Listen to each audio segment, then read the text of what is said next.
Bonjour à tous, Bonjour. bienvenue dans cette première édition du webinaire Partenaires et vous. Moi, je suis Pauline Blondeau, je suis chef de projet au sein de l'association RT2S 77 qui porte le DAC 77 Sud. Et moi, je suis Marie Combe, chargée de projet au DAC 77 Nord et à l'association Santé 77 Nord. Donc effectivement, c'est la première édition de ce webinaire donc, départemental. Nos deux associations s'associent pour présenter en fait un dispositif, une structure du territoire pour favoriser justement l'interconnaissance des acteurs et fluidifier les parcours. Donc nous avons le plaisir aujourd'hui de recevoir donc, le Centre ressources régionales psychiatrie du sujet âgé d'Île-de-France avec une intervention de Madame Marie-Pierre Prost et du docteur Lavaux qui se présenteront juste après. Marie, tu peux nous donner les petites modalités. Tout à fait. Alors pour les modalités, donc je vous invite à vous présenter dans le chat avec vos noms, prénoms, fonctions puis structures. Pensez bien à garder vos micros coupés pendant la présentation. Pendant celle-ci, n'hésitez pas à poser toutes vos questions dans le chat et on les reprendra juste après la présentation, donc pour un temps d'échange de questions-réponses. Et donc, je laisse la parole au CRPSA. Merci beaucoup. Merci beaucoup à vous de nous accueillir, surtout que je comprends que c'est un premier webinaire, donc super, on est ravis de faire ce premier webinaire avec vous. Merci beaucoup, je trouve que c'est intéressant que les DAC s'associent pour proposer des occasions à leurs partenaires je sais pas, de découvrir des structures ou de pouvoir poser les questions et échanger. Et puis pour notre part, on est ravis aussi de savoir que derrière les écrans sont tout un tas de professionnels divers et variés, qu'il y a des gens du sanitaire, du social, du médico-social, peut-être de l'associatif, et qu'on a essayé de préparer une présentation qui puisse tenir compte du fait que tous, vous n'êtes pas forcément des spécialistes en psychiatrie. Alors, on se présente peut-être pour commencer, puisque j'ai la parole, je la garde. Je suis Marie-Pierre Prost et je travaille au Centre ressources régional en psychiatrie du sujet âgé depuis 2 ans. J'ai été recrutée pour un projet qui s'appelle Support, dont je vous dirai quelques mots tout à l'heure. Je laisse le docteur Lavaux. Bonjour à tous, donc Pierre Lavaux, je suis psychiatre à l'hôpital Corentin-Selton sur le service de psychiatrie du sujet âgé.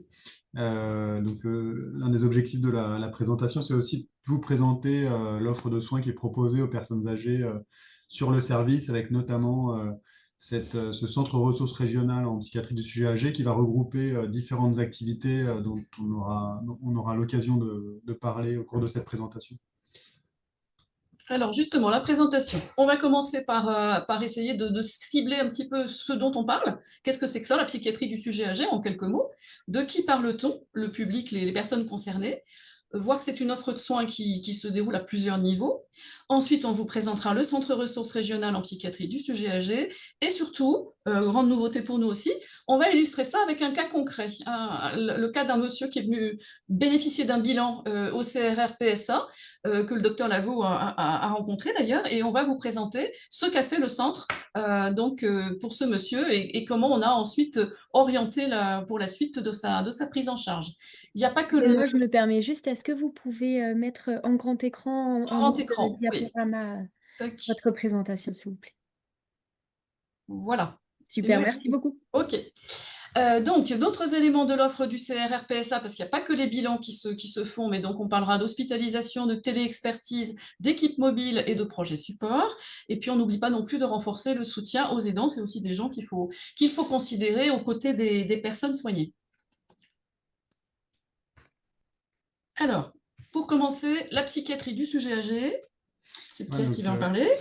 On parle effectivement de psychiatrie du sujet âgé. Je crois que les DAC ont pour mission de prendre en charge les patients, quel que soit l'âge, mais en tout cas là, c'est un peu plus spécifique à la psychiatrie de la personne âgée. Donc c'est une discipline qui est effectivement relativement jeune, qui s'est, disons, universitarisée dans les années 70, avec bien sûr les équipes de psychiatrie qui travaillaient avant avec les personnes âgées, mais il n'y avait pas de filière bien définie.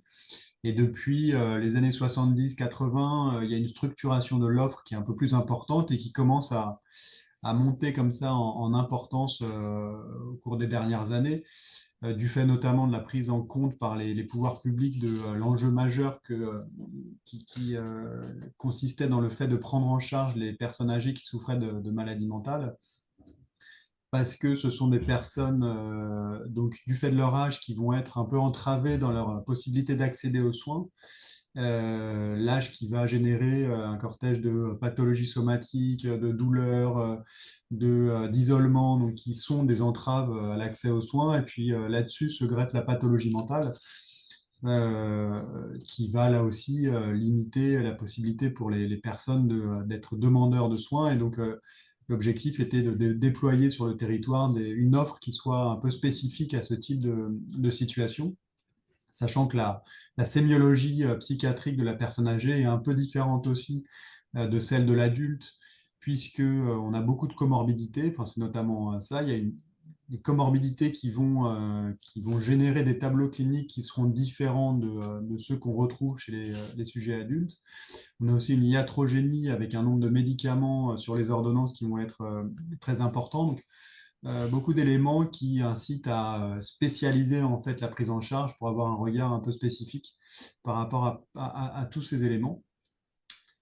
Donc, c'est effectivement ces facteurs de fragilité, cette polypathologie qui nécessite d'être prise en compte dans l'appréhension des patients. Alors, pour en savoir plus, du coup, voilà, je crois qu'on n'avait pas son nom, c'était pas affiché. Voilà, et là, voilà. Si vous voulez en savoir plus sur la psychiatrie de la personne âgée, vous avez un article du docteur Cécile Hanon qui travaille à nos côtés dans le carnet psy, et il date de plus de 10 ans son article, mais je pense qu'il reste valable et tout à fait intéressant. Donc les gens que ça intéresse pourront aller à partir du QR code.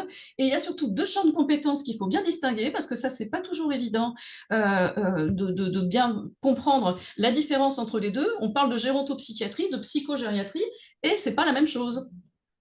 Alors globalement, on parle de psychiatrie, de sujets âgés pour des personnes qui vont avoir un âge au-delà de 65 ans. Après, cette norme-là, elle est établie de manière...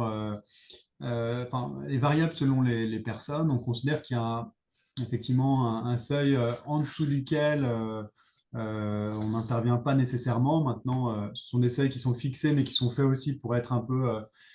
franchis à certains moments. Il faut pouvoir être souple par rapport à l'établissement de ce seuil d'âge.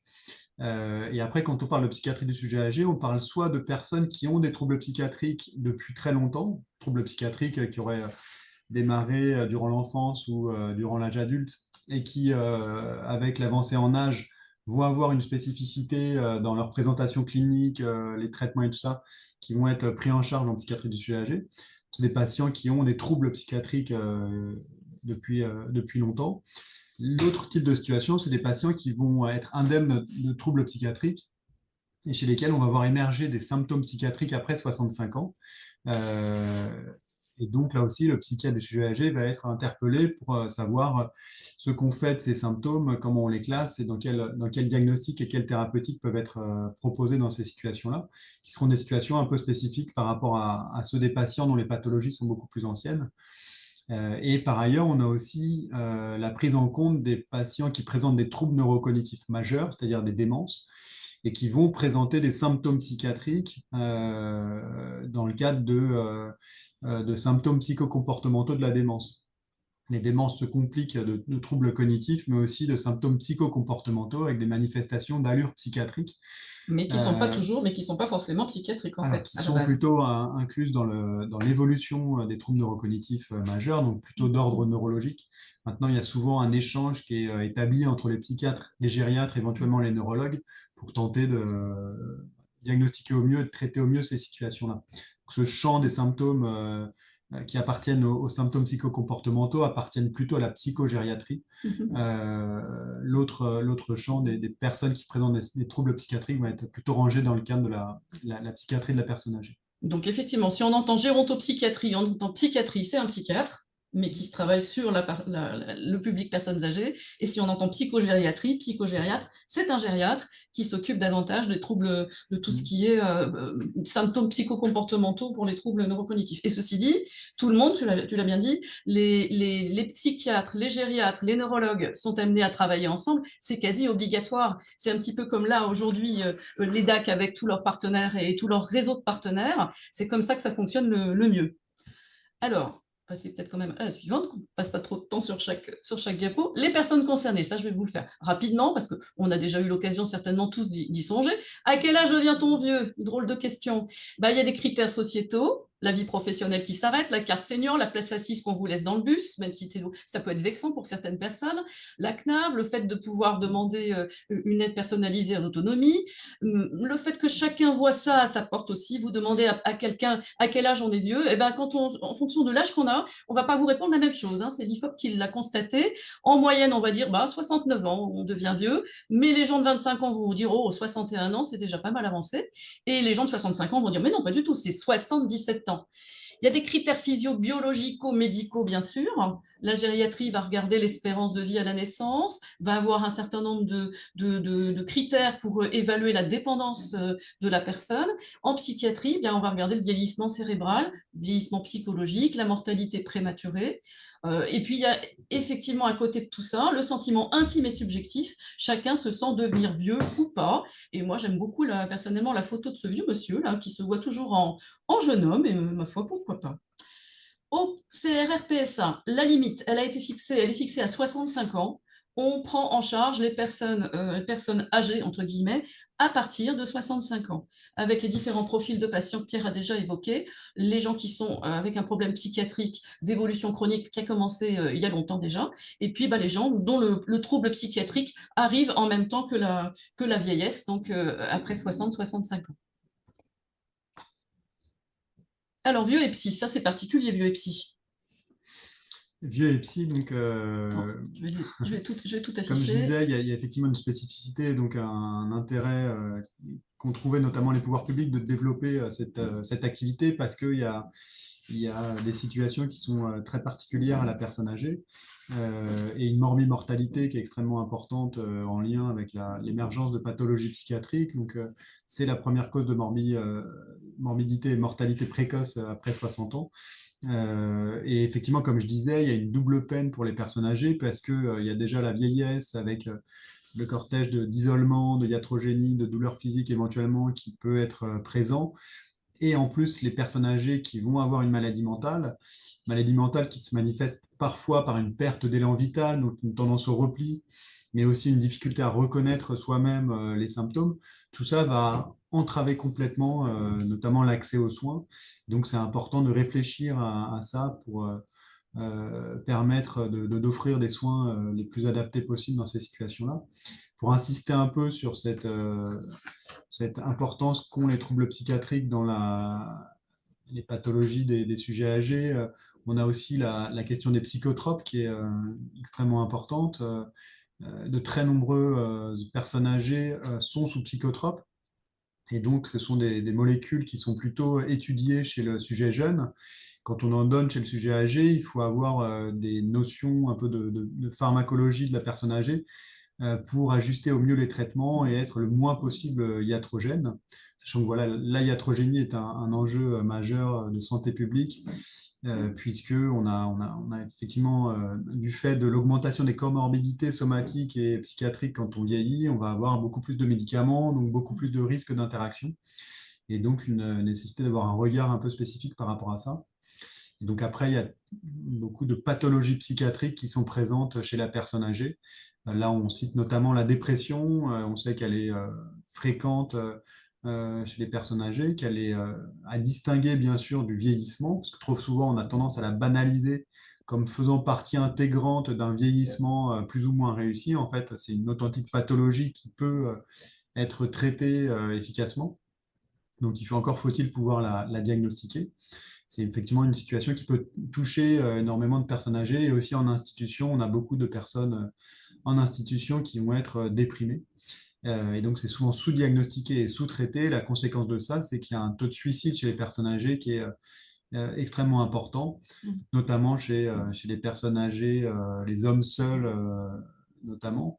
Ce sont parmi toutes les classes de population en France, c'est celles qui se suicident le plus. Et c'est celle qui réussit le mieux à se suicider, c'est ça qui est grave. Avec un ratio entre la tentative de suicide et le suicide réussi qui est très proche de 1, c'est-à-dire qu'il faut très peu de tentatives de suicide pour obtenir un suicide chez les personnes âgées, là où c'est moins le cas chez les sujets plus jeunes. Donc un enjeu aussi en termes de santé publique qui est extrêmement important. Alors, quand on est vieux, et qu'on a des problèmes psychiatriques, en fait, il y a une offre de soins en psychiatrie de la personne âgée. Il n'y a pas que des psychiatres spécialisés, il y a tout un tas d'autres personnes, bien évidemment, qui sont amenées à intervenir. Le premier niveau, c'est la proximité immédiate. On a en ville, si possible, un médecin généraliste, peut-être un psychiatre, mais on a aussi un CMP pas trop loin de chez soi, un centre médico-psychologique qu'on peut fréquenter, donc avec des soins de secteur psychiatrique, puisque comme vous le savez, la psychiatrie en France est organisée par secteur géographique, et tous les secteurs sont couverts, mais les CMP sont quelquefois un petit peu surchargés. Visiblement, on se rend compte qu'actuellement, certains d'entre eux ont du mal à prendre de nouveaux patients parce qu'ils ont peut-être pas assez plus assez de place, pas assez de professionnels dans leurs équipes. Voilà, ça pose quelquefois dans certains secteurs un petit peu souci. Au niveau territorial, on va trouver des coordinations territoriales, des soins psychiatriques intersectoriels, certaines équipes qui sont sur plusieurs secteurs de psychiatrie, des équipes mobiles de psychiatrie du sujet âgé, on en reparlera tout à l'heure, des hôpitaux de jour, des lits dédiés d'hospitalisation, et puis un certain nombre de structures médico-sociales qui sont là pour l'accompagnement des personnes âgées comme pour les autres âges de la vie. Et au niveau régional, on trouve enfin notre centre ressources, et puis il peut y avoir également dans chaque région un comité technique régional. Alors le centre ressources, puisque c'est de lui qu'il est question aujourd'hui, voilà ses missions, puis après Pierre va vous décliner de façon un peu plus rapprochée ce qui se passe en clinique. Alors, c'est un centre ressources, pourquoi? Parce que c'est un lieu de ressources pour les professionnels du soin, et pas que d'ailleurs, et que en tant que centre ressources, on peut mener des actions de coordination, d'information, de communication, en lien avec les partenaires au sein du réseau sanitaire et médico-social francilien. C'est exactement ce qu'on est en train de faire là, tout de suite, maintenant, grâce à l'invitation des DAC du 77. Une partie clinique qui va consister à proposer des évaluations et des prises en charge de recours de niveau régional.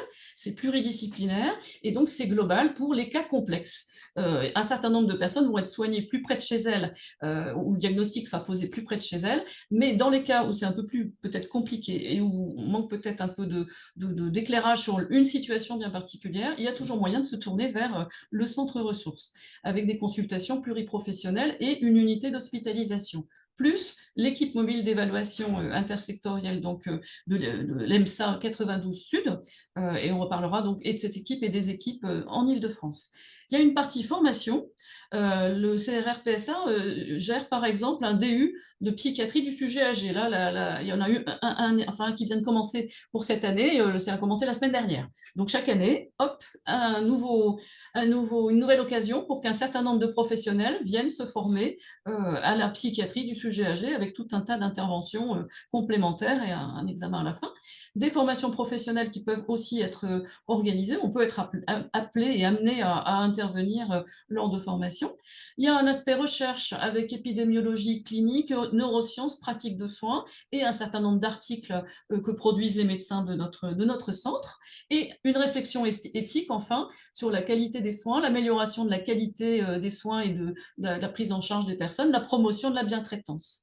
Donc, on va pour le moment donc s'arrêter un petit peu sur la partie clinique et vous expliquer comment ça se passe, une consultation de recours de cas complexes ou un bilan CRR.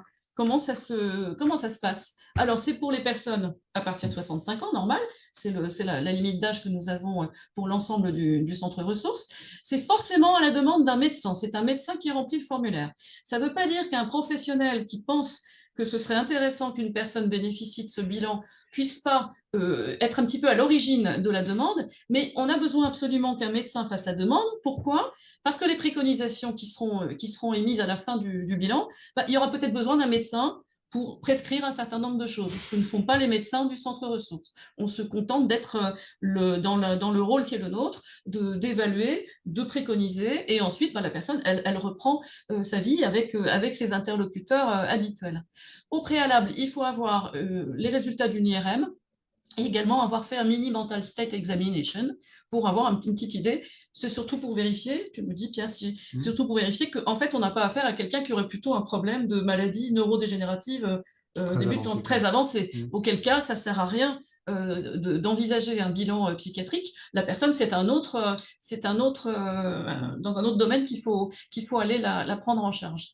Le bilan se déroule sur 2 demi-journées avec donc une évaluation pluridisciplinaire. La personne verra là où le psychiatre, la psychologue, le neuropsychologue, il aura un examen neurologique et puis l'intervention d'une infirmière de l'équipe mobile qui prendra les constantes. Tout ça est ensuite discuté en staff et à partir de là, des préconisations, une orientation sont émises et ensuite envoyées au médecin demandeur, mais aussi à la personne qui a eu le bilan.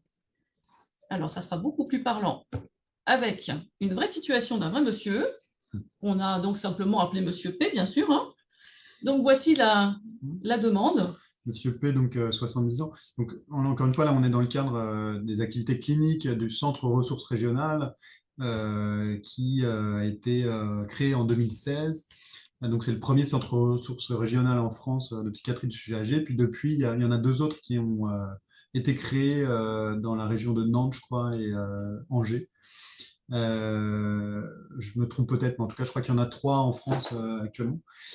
Et donc, sur le plan de l'activité clinique, comme le disait Marie-Pierre, il y a à la fois cette consultation, disons, d'évaluation qu'on propose. Il y a aussi l'équipe mobile de psychiatrie du sujet âgé, dont on vous parlera ensuite. Et donc là, pour la demande, donc c'est une demande qui émane d'un médecin coordinateur d'EHPAD, qui nous a simplement envoyé la demande au secrétariat. Donc, toutes les semaines, on traite les demandes d'évaluation de ce type. Et donc, c'est dans des situations dans lesquelles les personnes sont confrontées à des problèmes soit diagnostiques, soit thérapeutiques, dans des situations d'intrication entre des symptômes psychiatriques et une éventuelle présence de troubles cognitifs. Donc, souvent, les médecins veulent savoir si on va s'orienter plutôt vers un diagnostic de troubles neurocognitifs majeurs ou si c'est une pathologie psychiatrique isolée. Donc, on a des critères qui sont établis, et donc, enfin, qui sont plus ou moins établis pour essayer de distinguer au mieux la pathologie psychiatrique d'une pathologie neurocognitive avec des symptômes psychiatriques. Les orientations, notamment en termes de traitement, seront différentes. Donc là, c'est le médecin co d'EHPAD qui nous adresse ce patient, Monsieur P, 70 ans, ajusteur, dans sa vie passée, qui a été mise en invalidité à 40 ans. Il a une jeune fille qui est très présente, qui est sa tutrice depuis 2021. Et lui, en fait, il souffre de Alors oui, schizophrénie. c'est pas facile, hein, franchement, quand on Ouais. soit ce genre de demande. Alors c'est pour ça que je vous ai préparé la traduction quand même. Voilà. C'est à nous de probablement proposer des PDF sur lesquels on pourrait modifier les choses. Là, on est encore un peu old school, donc les médecins écrivent à la main, ils écrivent mal. Plus ou moins soignés écrivent, et donc ont des chiffres. Là, en l'occurrence, c'est un patient qui est schizophrène, avec une schizophrénie qui évolue depuis le début de l'âge adulte, donc une pathologie psychiatrique entre guillemets assez classique, sauf que depuis quelques mois, il présente une aggravation de ces troubles du comportement avec un questionnement de l'équipe de l'EHPAD autour de la présence de troubles cognitifs. Donc la prise en charge en EHPAD devient de plus en plus difficile, et le médecin co souhaitait savoir si on pouvait avoir des arguments en faveur d'un trouble neurocognitif majeur qui s'installerait en plus de la pathologie psychiatrique, ou alors si les symptômes présentés étaient simplement en lien avec l'évolution de sa maladie psychiatrique. Alors, ce qu'il demande le médecin, c'est soit une consultation d'évaluation pluridisciplinaire, soit une hospitalisation. Et du coup, ce qu'on retient, puisqu'on regarde toutes les demandes qui arrivent au CRRPSA sont regardées en staff. Bon, bah pour ce monsieur, première chose, on propose une consultation d'évaluation pluridisciplinaire, donc un bilan CRR. Alors, avant que ce monsieur vienne, on a un certain nombre de choses à faire. Ça, c'est plutôt le boulot des secrétaires qui préparent la venue. Déjà, les secrétaires vont pouvoir caler les rendez-vous avec les uns les autres. C'est pas toujours visiblement un truc très, très facile de caler tous les plannings et d'être sûr que ça puisse coller bien et que la personne vienne bien sur 2 demi-journées sans que ça soit compliqué pour elle. Alors, on est obligé, dans un premier temps, d'aller regarder de plus près les antécédents. Donc, on recherche les antécédents médicaux et chirurgicaux. On regarde comment ça se passe sur le plan de l'autonomie et on a aussi trace d'antécédents psychiatriques. Et pour réussir à récupérer tous ces éléments-là le mieux possible, eh ben, alors ça par contre, excusez-moi, ça c'est ce qu'avait donné l'EHPAD lors d'une hospitalisation de cette personne. Hein, sur la fiche de transmission de l'EHPAD, on avait un certain nombre voilà, de choses qui étaient remarquées, aussi bien côté alimentation avec de la dénutrition, des problèmes cognitifs et des problèmes de motricité, des problèmes médicaux, voilà, un certain nombre de choses que l'EHPAD signalait. On regarde aussi le parcours du patient avant d'arriver au centre ressources. on a trouvé pour ce monsieur une mention de suivi par l'équipe mobile de psychiatrie du sujet âgé de son secteur, ce qui est bizarre parce que les équipes mobiles ne font pas de suivi. Bon, peut-être il n'y avait plus de suivi au CMP, on n'a pas forcément très bien compris. Ce monsieur a fait pas mal d'allers-retours entre son EHPAD et le centre hospitalier en local. Il a fini par atterrir un service d'accueil des urgences du centre hospitalier intercommunal. Il a été hospitalisé en psychiatrie au mois d'août 25. On a pu récupérer le compte-rendu. Il est allé également en hôpital de jour de gériatrie dans la foulée, ensuite dans la suite de son hospitalisation. On a aussi récupéré le compte-rendu. Tout ça, c'est des éléments qui sont importants parce que ça va aider à mieux comprendre ce qui se passe pour ce monsieur dans sa situation et mieux évaluer, mieux poser le diagnostic ensuite. Alors, ça, c'était le détail. On va vous passer tout ça parce qu'on n'a pas besoin de rentrer dans tous ces détails. L'hospitalisation en psychiatrie, ce qui s'était passé, le bilan hôpital de jour. En fait, tout ça concluait à la nécessité de poursuivre les investigations. Il y avait un état général altéré, des troubles, alors un certain nombre de troubles somatiques, une carence en fer débutante, et sur le plan neuropsychologique, il était désorienté, ce monsieur. Il y avait donc des problèmes cognitifs, apparemment, c'était déficitaire. On ne savait pas bien, mais ça pouvait évoquer un trouble neurocognitif majeur. Est-ce que c'était le cas ou est-ce que c'était la schizophrénie qui vieillissait? Voilà, nécessité de poursuivre les investigations.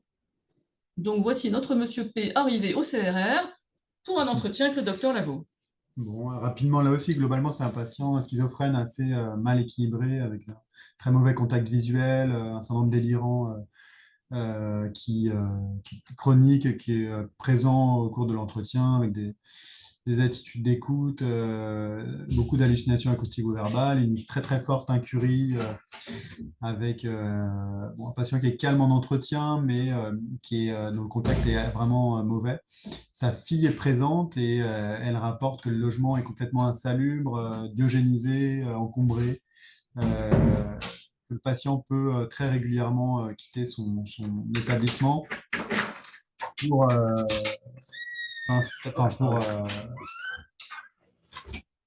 pour aller se balader, notamment pour tenter d'aller récupérer de l'argent pour aller acheter de l'alcool, qui est une problématique autour du cadre de l'institution qui est très importante. Donc son traitement, il est composé par du Trevicta, donc un traitement antipsychotique retard qui est donné en injection, ce qui est fréquemment proposé pour les patients qui vont avoir soit des problématiques d'observance, soit parce qu'on considère que c'est un traitement qui est plus adapté. En tout cas, dans sa situation, c'est le cas. Le problème qu'on retrouve fréquemment, c'est effectivement un problème de recueil des antécédents précis, notamment avec le centre médico-psychologique, parce qu'il y a eu notamment un médecin qui est parti à la retraite, et puis ensuite un dossier médical qu'on a eu beaucoup de mal à retrouver. Et en fait, un CMP qu'on avait contacté qui était très réticent à poursuivre une prise en charge chez ce patient, considérant qu'il était en EHPAD et donc ça ne relevait plus nécessairement d'une prise en charge de secteur, ce qui est très très très discutable. En tout cas, il y avait cet enjeu aussi de prise en charge qui était présent. Et donc, ce qu'on propose, donc en amont, il y a toute cette évaluation, le recueil des données, l'anamnèse, on essaie de récupérer un maximum de compte rendu d'hospitalisation, jusqu'au plus récent, là, qui était l'hôpital de jour dont il avait bénéficié en septembre. Et puis ensuite, donc, on propose cette consultation, donc c'est sur 2 demi-journées. On a donc un neurologue. On avait un neurologue qui est parti, il va être remplacé. On a un psychiatre, une psychologue, une infirmière qui vont recevoir le patient. Tu as oublié le neuropsychologue. Et bien sûr le neuropsychologue, le pivot de l'évaluation. Chacun va rencontrer le patient au cours de 2 demi-journées. Et donc on a aussi coutume de recevoir l'aidant quand il est présent et qu'il accompagne le patient. Et donc là, on a une évaluation neurologique qui retrouvait notamment une neuropathie des membres inférieurs, probablement en lien avec ces conduites d'alcoolisation très anciennes. Et par ailleurs, elle ne retrouvait a priori pas d'argument franc en faveur d'un trouble neurocognitif majeur. L'imagerie cérébrale, en l'occurrence, il y avait eu un scanner cérébral qui avait été fait en septembre 2025, qu'on n'avait pas vu au cours de l'évaluation, mais dont on avait le compte rendu qui ne montrait que des lésions vasculaires. Ensuite, on a aussi donc le bilan neuropsychologique. Je me permets juste pour vous indiquer qu'il vous reste une dizaine de minutes pour Ouais, bilan neuropsychologique. C'est un peu l'élément très important de nos prises en charge et donc, en l'occurrence, ne retrouvait pas d'éléments en faveur d'une organicité. Donc le bilan neuropsychologique, c'est à peu près 2 heures, donc avec un neuropsychologue qui est formé en psychiatrie du sujet âgé. Donc son but, c'est de faire passer tout un tas d'échelles pour essayer d'évaluer les fonctions cognitives des personnes âgées et pour voir si les résultats trouvés sont en faveur plutôt d'un trouble neurocognitif majeur, d'un début de démence ou d'une pathologie psychiatrique.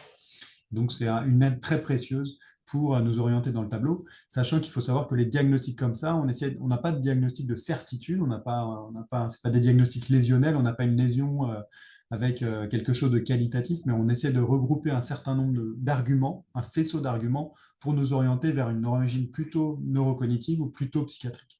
En l'occurrence, le bilan neuropsychologique était plutôt en faveur d'une origine psychiatrique, et donc l'entretien avec la psychologue n'a pas été possible parce que le patient l'avait refusé. Donc, les infirmières sont aussi intervenues. Donc, les conclusions, voilà, on propose ça aux médecins avec l'idée qu'en l'occurrence, dans cette situation-là, on était beaucoup plus en faveur d'un trouble psychiatrique, donc un trouble psychotique chronique type schizophrénie paranoïde, mal équilibré. Et donc, on insistait sur la nécessité d'une prise en charge en psychiatrie, d'une réhospitalisation pour ce patient qui était décompensé, avec la nécessité d'un ajustement thérapeutique.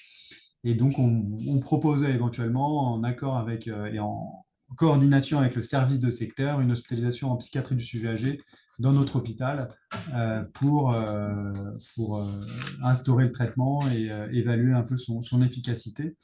Et donc, effectivement, les évaluations ne retrouvaient pas d'arguments en faveur d'un trouble neurocognitif majeur. Ouais, c'est un peu, disons, prototypique de l'offre qu'on peut proposer en consultation CRR.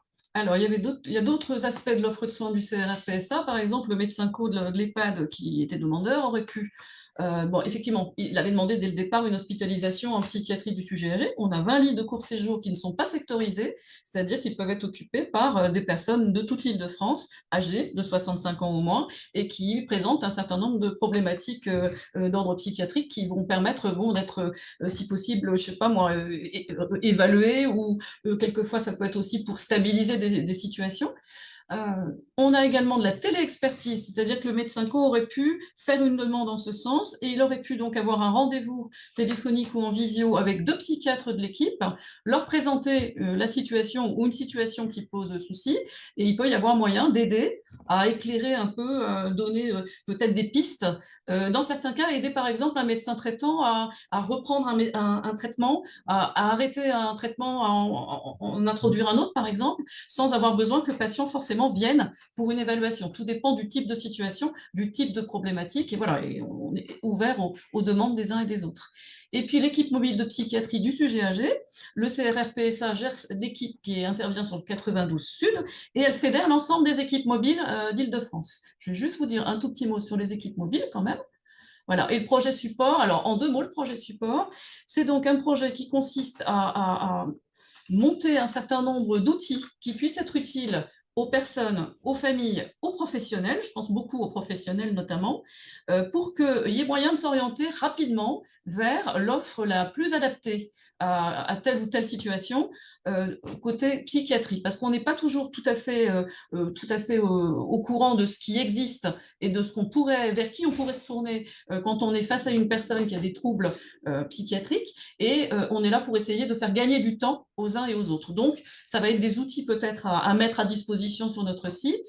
C'est qu'en ce moment, je travaille sur des bases de données et que je m'intéresse dans toute l'Île-de-France à tout ce que les uns et les autres font qui peuvent aller dans le sens de prise en charge des personnes vieillissantes avec des troubles psy qui, quelquefois, on peut avoir des troubles psychiatriques et d'autres troubles aussi et d'autres difficultés dans la vie. Donc voilà, à suivre, et ceux que ça intéresse, pas de souci, vous me contactez, on peut en reparler plus longuement.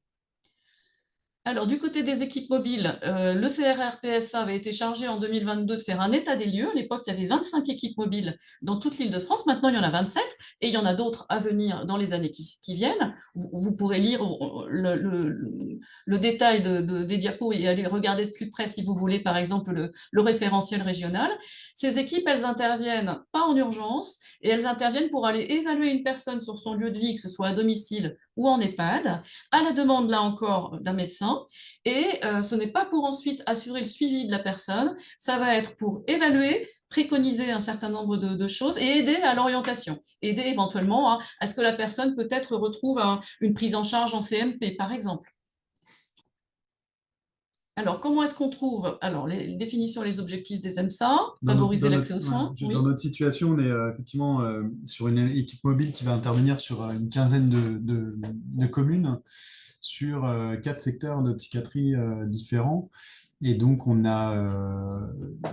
c'est intersectoriel, donc les patients n'ont pas besoin d'être sur le secteur de psychiatrie sur lequel on se trouve. Donc, c'est à la demande d'un médecin. Et effectivement, nous, on intervient sur des séquences qui sont définies dans le temps. On a limité notre prise en charge à 4 visites. Parfois, là aussi, c'est fixé comme ça, mais on peut dépasser un peu ce nombre. Et donc, l'objectif de l'EMSA, pour le coup, dans notre situation, c'est d'intervenir chez des patients qui ne sont pas suivis sur le plan psychiatrique par les secteurs, ou alors qui l'étaient, mais qui ne le sont plus depuis plus d'un an.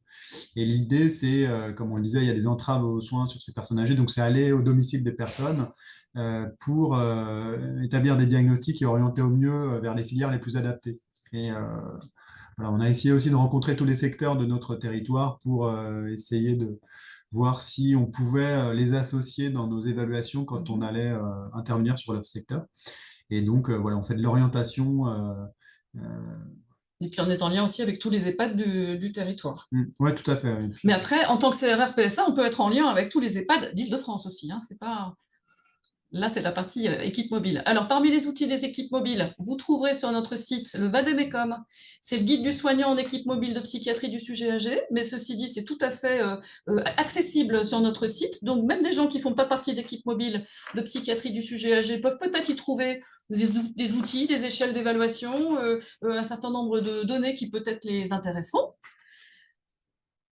Et puis, comment trouver l'EMSA sur votre territoire? On est aujourd'hui avec un certain nombre de professionnels, en majorité, je pense, de Seine-et-Marne. Comment est-ce qu'on trouve une équipe mobile sur le département de la Seine-et-Marne? Sur le site du CRR PSA, vous avez une cartographie pour l'implantation des différentes équipes mobiles. Vous avez moyen de rentrer un code postal ou le nom d'une ville pour savoir à quelle équipe mobile elle est rattachée, si il y a une équipe mobile sur ce territoire. Et pour la Seine-et-Marne, il y a 4 équipes mobiles. Je crois même que j'ai aperçu tout à l'heure des gens d'équipes mobiles qui sont dans les participants d'aujourd'hui. Voilà. Après, en cliquant sur l'équipe mobile qu'on souhaite regarder, il y a donc toute une fiche de présentation avec les coordonnées et éventuellement quelques informations précises, parce que d'une équipe mobile à une autre, il peut y avoir des toutes petites différences. Il y a quelquefois des gens, ils prennent à partir de 60 ans ou à partir de 70. Il y a une équipe mobile quelque part qui n'intervient qu'en EHPAD, par exemple, et pas au domicile. Voilà. Donc, ça donne toutes les informations plus précises sur l'équipe mobile en question.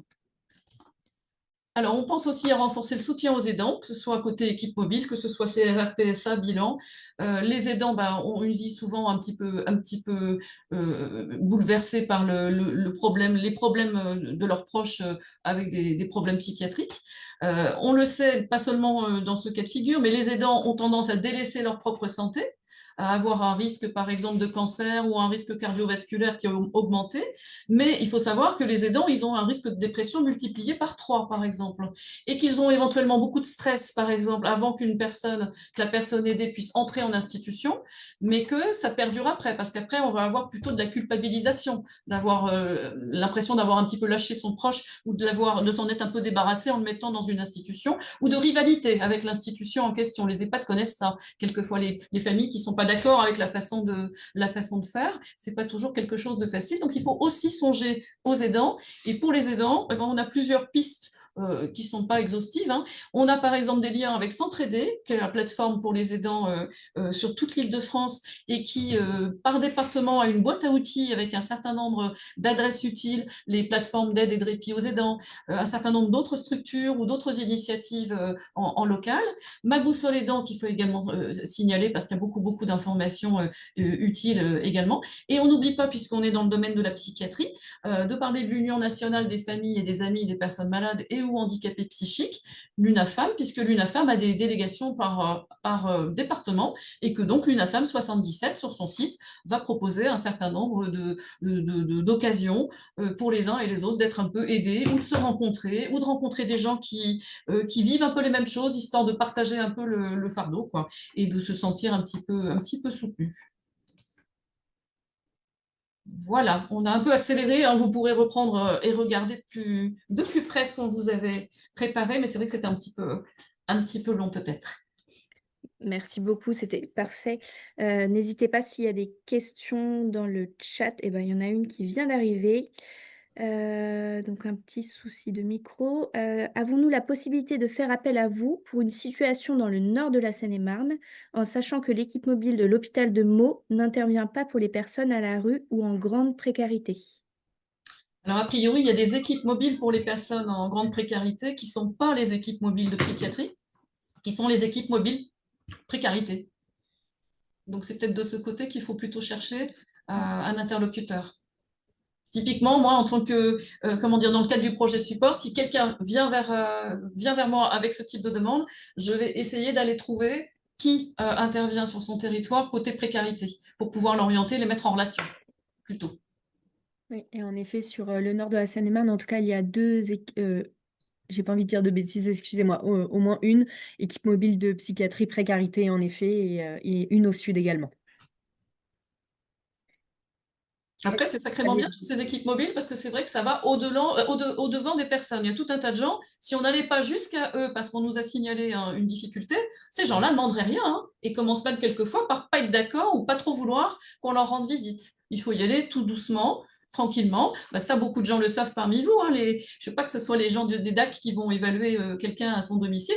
Tous les gens ne sont pas non plus toujours très, très demandeurs en première instance. Donc, il faut un petit peu prendre le temps de leur expliquer qui on est, pourquoi on vient, et puis de respecter un peu ce qu'ils veulent ou ce qu'ils veulent pas, et puis de peut-être quelquefois de revenir un petit peu plus tard, voir un petit peu si c'est pas plus facile à ce moment-là.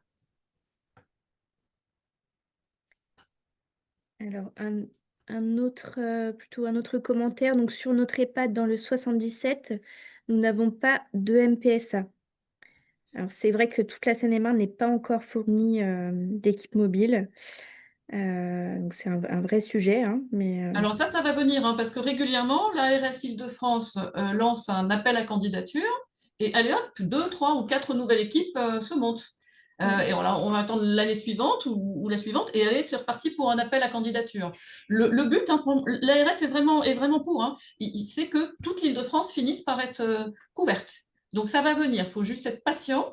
Et puis maintenant, vous connaissez le centre ressources, il n'y a pas de souci pour nous solliciter en cas de besoin de discuter d'une situation ou d'envoyer une personne pour qu'elle bénéficie d'un bilan. On peut essayer d'être là pour vous aider. Tout à fait. Alors, il y a une autre question. Les personnes ont la possibilité de faire ce bilan CRR seulement au centre ressources. Quid des personnes qui ont des difficultés de mobilité et problématiques de transport? Alors là, vous me posez une colle, je ne sais pas. Il faut essayer d'organiser. Déjà, il y a la possibilité éventuellement d'avoir une téléexpertise avec le médecin adresseur pour éventuellement orienter la prise en charge, mais c'est aussi au médecin généraliste, quand il y en a un, d'essayer de proposer un transport médicalisé, quoi, quand c'est compliqué. Ça peut être fait comme ça. Ça peut être fait comme ça. Et puis après, selon l'endroit où se trouve la personne, il y a moyen de solliciter. Quand il y a une équipe mobile de psychiatrie du sujet âgé sur ce territoire, là, oui, ça peut être tout à fait intéressant parce que l'équipe mobile, par définition, elle est là pour se mobiliser et aller jusqu'à la personne. Donc, quelquefois, effectivement, des gens qui ne se déplacent pas facilement, ça peut être plus simple d'aller jusqu'à eux. Évidemment, sauf si on n'a pas encore d'équipe mobile sur son territoire. Merci. Alors, une autre question. Comment faire quand la personne âgée présente des troubles du comportement sans médecin et sans adhésion aux soins? Ça, c'est compliqué, oui, effectivement. Oui. En fait, global, effectivement, de toute façon, il y a des limites aux prises en charge, et notamment, c'est la beauté de la psychiatrie de la CGAG que de nous exposer des fois à des choses sur lesquelles on a à se questionner. Et parfois, on est amené à rencontrer des gens qui ne veulent absolument pas nous voir, à des portes fermées ou des portes qui se claquent. Et donc, on a un petit sentiment d'impuissance qui peut apparaître quand les patients nous paraissent nécessiter des soins, mais ne les souhaitent pas du tout.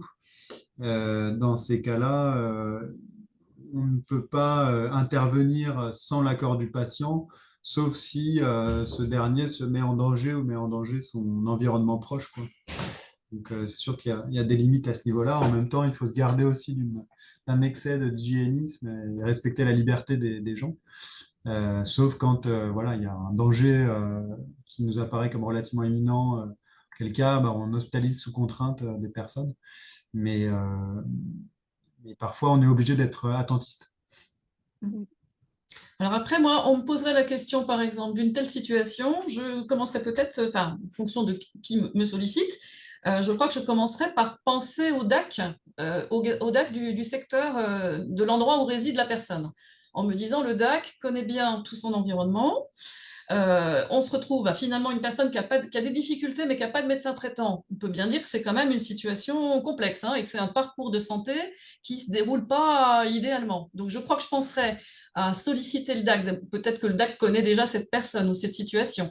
Peut-être que le DAC a des idées ou connaît des gens en proximité. Je penserais aussi peut-être au CPTS, aux communautés professionnelles territoriales de santé, puisque certaines d'entre elles, ou peut-être toutes, je ne sais pas, mais en tout cas certaines d'entre elles, proposent de chercher un médecin généraliste, un médecin traitant pour les personnes qui n'en ont pas. Alors, est-ce qu'ils y arrivent toujours? Ça, j'en sais pas, mais en tout cas, c'est quand même quelque chose d'affiché comme une des actions possibles d'une CPTS. Et comme les CPTS regroupent des professionnels de santé, parmi lesquels des médecins, ils sont plus à même entre eux de se dire qui pourrait prendre une personne en plus, si possible. On essaie de demander à un médecin qui est en proximité, ou de trouver des façons de s'organiser qui ne soient pas trop compliquées. Voilà, mais voilà, il y a des partenaires qu'il faut savoir solliciter. Après, personne n'aura toujours, enfin, on n'aura pas toujours la solution parfaite, idéale en 5 minutes, hein, mais je pense que c'est en se mettant au travail en réseau que ça a le plus de chances de fonctionner, quoi, et qu'on peut essayer de trouver les réponses. Alors, tout à fait comme il a été indiqué ensuite dans le chat, en tant que DAC, on refuse si la personne n'adhère pas aux soins. Les référents, référentes de parcours ne vont pas insister, en tout cas, sur la prise en charge. Mais tout à fait pour les CPTS. Alors, une autre question. En cas d'évaluation, si le CMP refuse le suivi, qui peut réaliser le suivi? C'est là qu'on est un peu en difficulté dans cette situation-là. Quand le médecin traitant le peut, c'est lui qui l'assure. Mais bon, théoriquement, sur les pathologies psychiatriques, le secteur doit pouvoir répondre à cette exigence de suivi, quoi. Maintenant, bon, on sait qu'il y a des secteurs qui sont plus ou moins en difficulté en termes de ressources médicales notamment. Donc, on peut être amené à patienter longtemps avant d'obtenir un rendez-vous. Mais oui, c'est effectivement généralement quand le secteur se désengage complètement, le médecin généraliste qui prend la main. Quand il n'y a pas de médecin, on est encore plus embêté. Il y a le fait aussi que les CMP, quelquefois, ce qui peut se passer, c'est que si la personne n'est pas demandeuse, on peut tout à fait avoir déterminé qu'en fait, ce qu'il faudrait, c'est un accompagnement par le CMP. Mais si la personne elle-même, elle n'est pas un minimum concernée, qu'elle n'est pas un minimum engagée dans cette demande, le CMP va, dans certains cas, justement, pas prendre en compte la demande, dans l'idée que une personne qui n'est pas demandeuse, ça va pas fonctionner. Il faut que la personne, un minimum, soit d'accord, tout comme elle est d'accord pour ouvrir sa porte à l'équipe mobile ou au DAC ou à une structure qui vient, quelqu'un d'une structure qui vient chez elle. Une personne qui veut pas, elle veut pas, et on peut pas l'obliger, quoi. Ça complique un peu les choses, ouais. Alors, il y avait une autre question. Par quel biais peut-on vous transmettre une demande d'hospitalisation? Le même biais que la télé-expertise ou la consultation. On vous enverra, je pense, les documents ou peut-être que vous les ferez suivre. On a une adresse mail notamment pour adresser les demandes. Vous avez aussi le site www.crrpsa.fr. Vous avez plein de choses dessus, notamment les formulaires de demande et toutes les infos et le petit dépliant sur les bilans CRR. Voilà, comme ça vient compléter ce qu'on a pu vous dire là. Le dépliant qui reprend tout ça, qui explique un petit peu comment ça se passe et puis toutes les infos pratico-pratiques de comment faire pour adresser une demande. On va vous faire un mail justement à tous les participants avec votre site internet, le flyer, la demande d'admission et puis aussi des informations sur toutes les équipes mobiles psychiatrie sujet âgé du département. Donc ça, ce sera avec le support aussi qui vous sera envoyé par mail. Et donc, on a une autre question. Bonjour, j'ai un résident schizophrène suivi mais instable. Il habite en résidence autonomie. Le suivi et les services mis en place ont atteint leurs limites. Une demande d'EHPAD est en cours, mais c'est refus sur refus à cause du dossier médical. Avez-vous des pistes pour la recherche d'établissement? Alors, figurez-vous que moi, c'est une des missions qu'on m'a confiée, d'aller un petit peu à la pêche ou à la recherche des EHPAD en Île-de-France qui peuvent accepter peut-être plus volontiers des gens avec des profils un petit peu différents. Donc, pour l'instant, j'ai pas une fiche claire, nette, précise avec des adresses à donner. Ça serait un peu au cas par cas. Et c'est vrai que c'est pas quelque chose de très facile de trouver des établissements qui acceptent des gens un petit peu différents, parce que c'est vrai que ça peut être source de pas mal de difficultés en interne voilà. Donc c'est un truc sur lequel il faut travailler d'abord pour bien repérer l'offre. Quels sont les EHPAD et qu'est-ce qu'ils ont comme possibilité et comme type d'option. Et puis, par ailleurs, oui, il y a sans doute des choses à faire évoluer. Voilà. Pour l'instant, c'est vrai que sur ce type de questions, je n'ai pas immédiatement dans les 5 minutes une réponse toute prête. Mais ça peut arriver, ça a pu déjà m'arriver quand on me demande pour une personne dans tel endroit d'Île-de-France d'essayer de trouver un EHPAD adapté parce que je ne sais plus quel était. Il y avait un problème particulier pour cette dame et il fallait trouver un endroit qui puisse convenir. Donc après, je vais chercher et puis essayer de continuer à alimenter, qu'on ait, nous, ici, un carnet d'adresses qui soit le plus fourni possible, le plus à jour possible, et qu'on sache bien qui fait quoi et où. Voilà. Donc, c'est un peu énorme, hein. Île-de-France, c'est quand même une grande région. Mais voilà, c'est un petit peu le but aussi qu'on puisse essayer de trouver et d'avoir sous la main ou de chercher quand quelqu'un nous demande. Et puis, ça sera bien aussi pour les fois suivantes, quand quelqu'un d'autre viendra poser le même genre de questions. Merci beaucoup pour votre Vous pouvez réponse. tout à fait le solliciter dès maintenant, même si, alors pour l'instant, l'équipe support, elle n'est pas au complet. Hein. L'équipe support, c'est moi toute seule pour le moment. Il y a un médecin qui travaille sur le projet qui va se développer et on attend l'année prochaine l'arrivée d'une infirmière. D'accord. Pour l'instant, on n'est pas encore en ordre de marche, mais bon, dans la mesure où je travaille déjà à chercher, rechercher, compiler tout un tas de choses, ça m'intéresse à la fois de savoir ce que vous, les uns les autres, vous faites. Si certains parmi vous font des choses spécifiques pour les personnes âgées ou les personnes qui vieillissent avec des troubles psy, oui, ça m'intéresse d'avoir vos coordonnées, d'avoir un peu plus d'infos. Et puis, si vous avez des besoins particuliers, sollicitez-moi, je verrai comment je peux vous aider le mieux possible, même sans attendre d'être une équipe au complet. Super, merci beaucoup. Est-ce que d'autres personnes ont des questions, auquel cas vous pouvez lever la petite main sur Zoom et prendre la parole oralement si vous le souhaitez.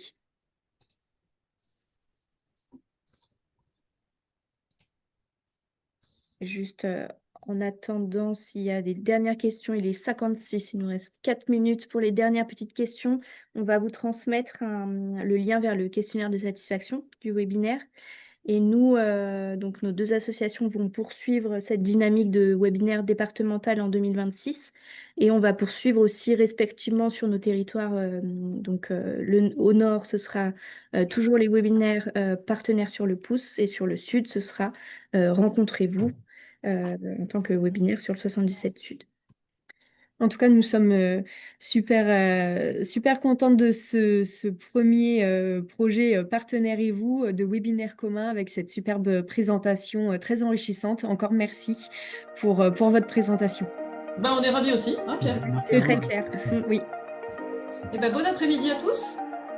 Également, merci beaucoup pour votre participation. Au revoir. Au revoir. Au revoir.